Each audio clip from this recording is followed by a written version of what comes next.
Hey everybody, Crystal Gamer here, and welcome to my Sims channel where I put out Sims videos every week, all different types of Sims content, and where today we have a short video about The Sims 5.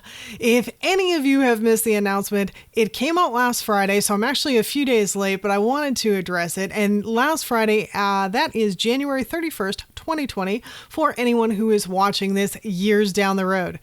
Anyway, the announcement was that EA's CEO has confirmed that, quote, a next generation Sims game is coming. And so this is real, folks. It's not rumor. EA's CEO, Andrew Wilson, talked about it in an interview.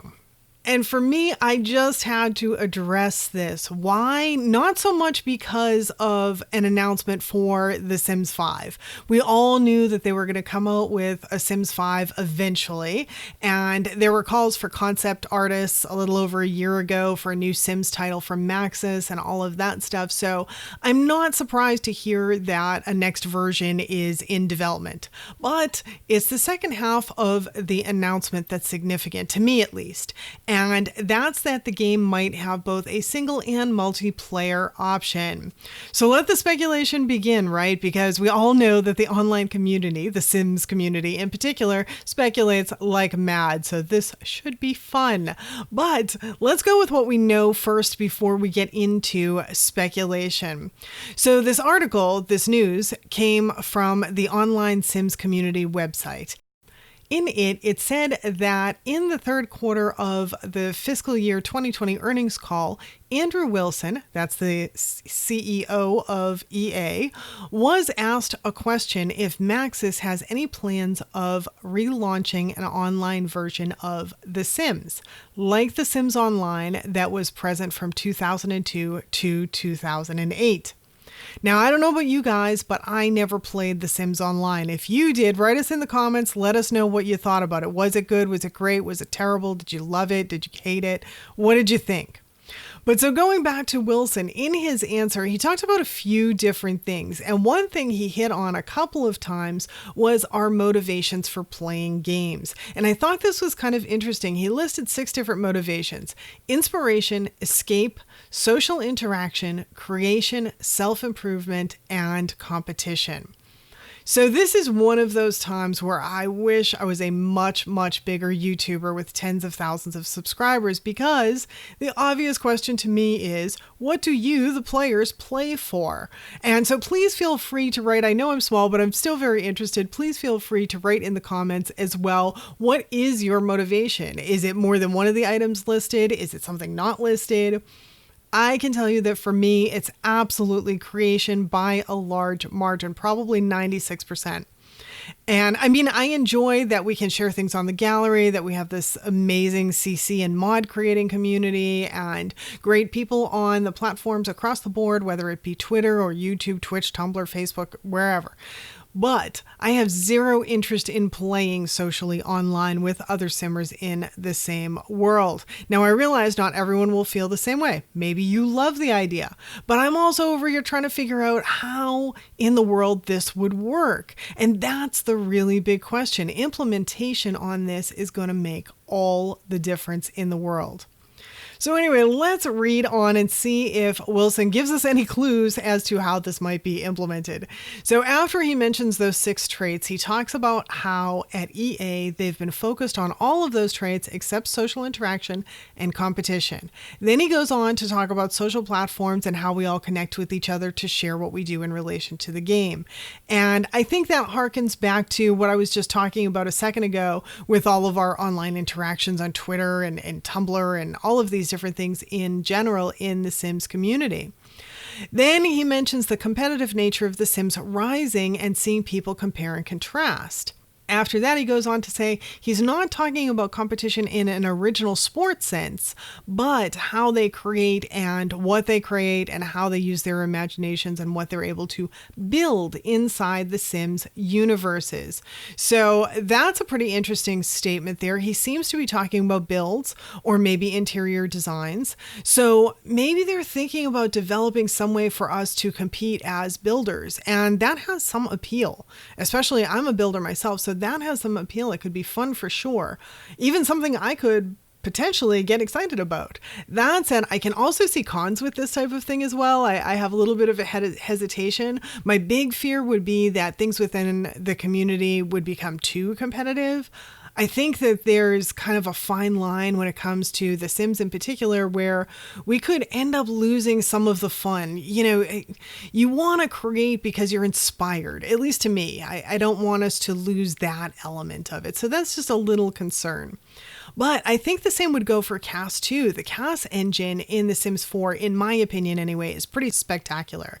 It's definitely the best we've had in all of the Sims games. If they spruce it up even more for Sims 5, you could have some especially awesome CAS competitions. And as someone who's tried to make a few like famous people before, like I've tried Cher and the guys from Good Omens, a couple of Disney princesses and stuff like that, I think that type of thing would be really cool. Not necessarily to say that it would be all for famous people exclusively or anything like that, but I was just thinking of that as one possible avenue of competition in CAS. And honestly, the avenues of possible competition for both builds and CAS are pretty extensive. Like I say, it's something I could definitely get excited about, but yet I fear it just because I don't want us to lose the creative element and that joy that comes from creating. And I know other creators are going to know what I'm talking about there. But anyway, let's get back to Mr. Wilson, our CEO. And in the next segment, he says, as Maxis continues to think about The Sims for a new generation, cross-platforms, and a cloud of a neighborhood world, you should imagine, while we always stay true to our other motivations, that this notion of social interactions and competition, like the kind of things that were actually present in The Sims Online many, many years ago, that they will start to become a part of The Sims experience in years to come. So there are a couple of interesting things to unpack there. First, I know that many people will be happy with the words cross-platform, especially when it comes to anything involving the gallery.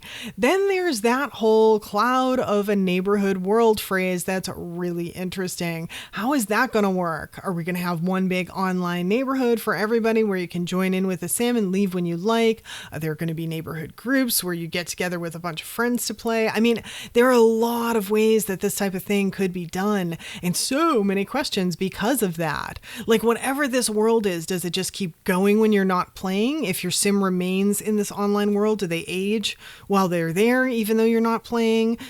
Do they stay there at all? Is this the type of thing where you need to check on your sim regularly? You know, there's probably hundreds of questions you could come up with for what this could possibly be. And I'm sure people are going to be speculating about it like crazy from now until The Sims 5 comes out. And to me, anyway, until we have those many questions answered, I won't be sure if I like the idea of multiplayer or not.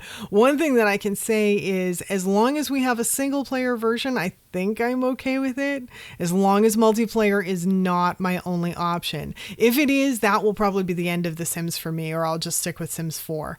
But anyway, let's get to the end of Mr. Wilson's comments, and then we can talk more. So the thing I thought was funny about the last of Wilson's comments, his closing comments, was that he said, this is a game that really doesn't have any competition in its category. And that is true. For now, but there's another simulation game set to come out, I think in 2021. If you haven't heard of it yet, it's called Paralives. And though the early screenshots look a little less advanced than The Sims 4 graphic wise, the game definitely looks like it's got some potential.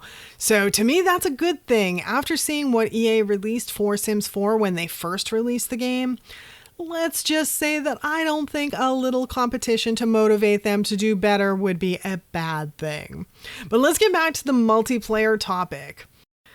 Oh, I have concerns, people. I have concerns.